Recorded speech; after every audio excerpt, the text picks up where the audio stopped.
Karibu sana wapenzi wa Simu Tatu Afya. Leo tutaangazia mmea ambao umekuwa sehemu ya tiba asilia kwa miaka mingi, Euphorbia hirta. Mmea huu una majina mengi kwa Kiswahili kama vile Nyakiokwana, Ngogolio na mengineyo. Lakini licha ya majina hayo, faida zake kwa afya ni nyingi sana. Katika video hii tutachunguza kwa undani faida za kiafya za Euphorbia hirta, kuanzia uwezo wake wa kupambana na matatizo ya kupumua hadi kuimarisha kinga ya mwili.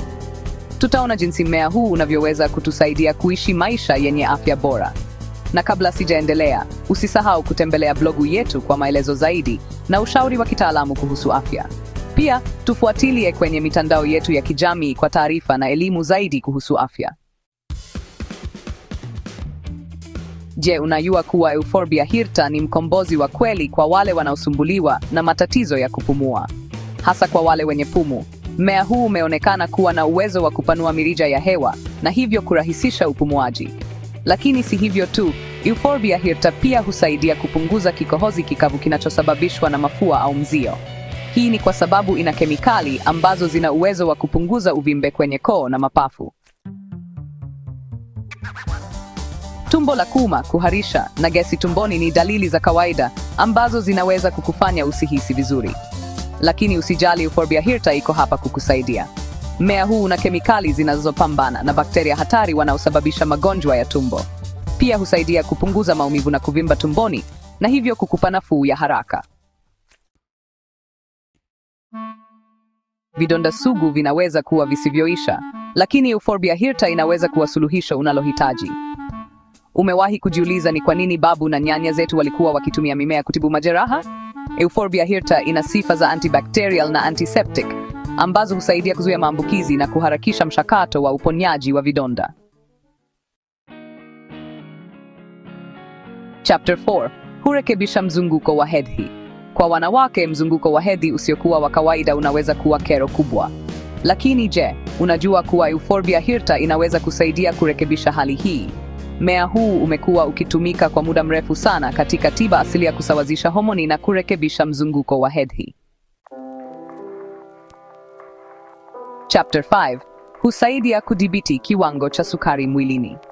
Katika ulimwengu wa leo ambapo kisukari kimekuwa janga la kimya, ni muhimu kuchukua tahadhari na kujua njia za asili za kudhibiti kiwango cha sukari mwilini. Euphorbia hirta imeonekana kuwa na uwezo wa kusaidia mwili kutumia insulini vizuri zaidi na hivyo kudhibiti kiwango cha sukari. Chapter 6. Hupambana na maambukizi ya njia ya mkojo. Maambukizi ya njia ya mkojo yanaweza kuwa ya kusumbua sana, lakini Euphorbia hirta inaweza kuwa mkombozi wako. Mmea huu una sifa za antibacterial ambazo husaidia kupambana na bakteria wanaosababisha maambukizi hayo. Pia husaidia kusafisha njia ya mkojo na kupunguza maumivu wakati wa kukojoa. Katika nyakati hizi ambazo magonjwa yanazidi kuongezeka, ni muhimu kuimarisha kinga zetu ili kupambana na maambukizi. Euphorbia hirta ina antioxidants ambazo husaidia kuondoa sumu mwilini na kuimarisha kinga ya mwili.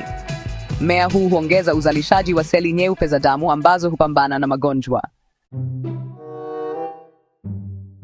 Homa na uvimbe ni dalili za kawaida za mwili kupambana na maambukizi. Lakini je, unajua kuwa Euphorbia hirta inaweza kusaidia kupunguza dalili hizi? Mmea huu una kemikali ambazo zina sifa za kupunguza homa na uvimbe mwilini. Husaidia kupunguza maumivu na kuharakisha uponyaji. Ngozi yetu ni kiungo nyeti ambacho kinakabiliwa na magonjwa mengi. Lakini usijali, Euphorbia hirta inaweza kusaidia kutibu matatizo mbalimbali ya ngozi.